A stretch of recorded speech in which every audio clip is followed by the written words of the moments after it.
we never needed a lot of money for anything per se, so I don't miss saying no to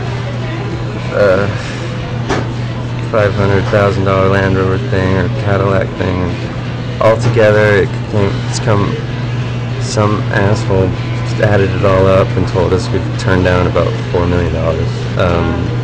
So thanks for telling me that. But yeah.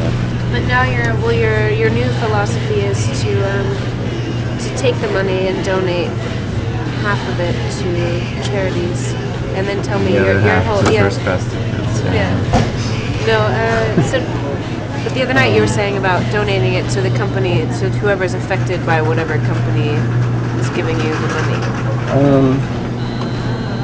Yeah. Well, we started off kind of really idealistic to a painful degree that, you know, we'll change things and we won't, you know, take the money, and just really punk rock ethic. I realized that, well, over those years, rock bands selling themselves through commercials, and that becoming like the new national radio, essentially. It ain't going anywhere, and every time we turn down something, another band says yes to it less than 24 hours later, so the money's going somewhere anyway. And our thought was, well, we'd rather take the money and use the song to get it heard, as long as it's not something completely ridiculous, like, I don't know, Snickers or something. No offense to like Snickers, but yeah, and then take that money and turn it around and give it to, investigate that corporation or whoever owns that corporation, the umbrella of it, and give it to whatever they're affecting negatively in their back door, wherever they're throwing their trash, wherever, you know, everything has a waste, you know, that comes off of it, especially major corporations. Red eyes and tears, no more for you, my love, I kill. Red eyes and tears, no more for you, my love, I kill. Red eyes and tears. It was very strange, because I thought we were going to get kicked out within a week because we play really loud, and we were right below where Wally, the head of the household, he watches his sports games on the TV, and I thought he'd been playing. He's really hard of hearing though, thank God, and I thought he'd boot us out, and then I think a couple of days went by, and then he comes walking down the steps to the basement and got a little scotch in hand, and we're kind of like, should we turn down? Is everything alright? He's like, just play that one again. And he's like, I'm gonna call my friends and have them come over. And so he brings, you know, every week he's bringing over friends from the bar, you know, Mr. Maroney and a couple other guys, and they'd tell us what to play, and it was really bizarrely cool, like. You know, and they'd all drink, and he'd show off the rock band that was playing in his house. It was like the talk of the town. I'm a red-blooded sickness, there was no way around it. I'm a fine line, Jesus, never been nothing but a cheater. Where did you find Miss Leah Shapiro? She was in a band called Dead Combo, and just played drums with them played drums with them like 6 months or something. And we asked them to open for us because they'd played with us before with a drum machine. We'd never seen them with a drummer. And then they were like, oh, we got this cool drummer, and like, oh, come out, you know, play. And we just did a couple East Coast shows, and she was like hypnotic when she plays, when she performs.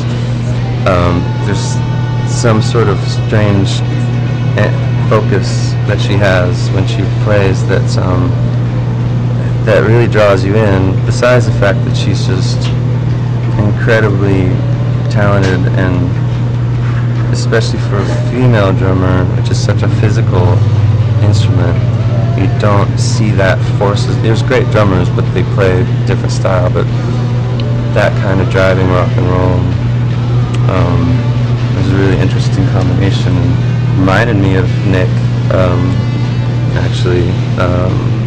displaying more than anyone I'd seen. And then kind of forgot about it. Sort of kept in touch, but not really. And then when things went down with Nick, she was the only person on my mind to call. We really didn't have a plan B. It was that or nothing. Losing Nick was, it was a big blow for us. It was, you know, we've been with him since the beginning, and we wanted to finish the journey with him too. But he wasn't happy, and that's the bottom line. It didn't seem like he wanted to be there, and he had other things. I don't know. But she, I don't know, it's strange that she works the way she does, because I couldn't have seen us go through any sort of audition process not having the time, energy, or heart to watch someone else, you know, 3, 5, 20 different people play our songs. They would just feel like, what's the point of this? This is not really why we're doing it.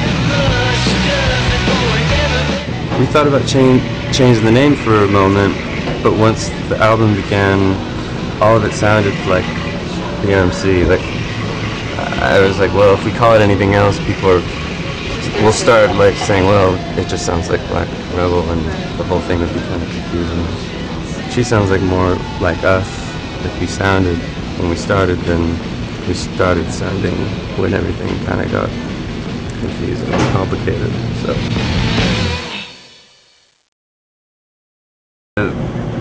Having no label, having no any of that, it has given a good excuse to let's climb up that sign and put a, you know, spray paint our record title on it, because no one else is going to know it's out. So we did that a couple times, and then noticed other kids, you know, saw that and are doing their own tags around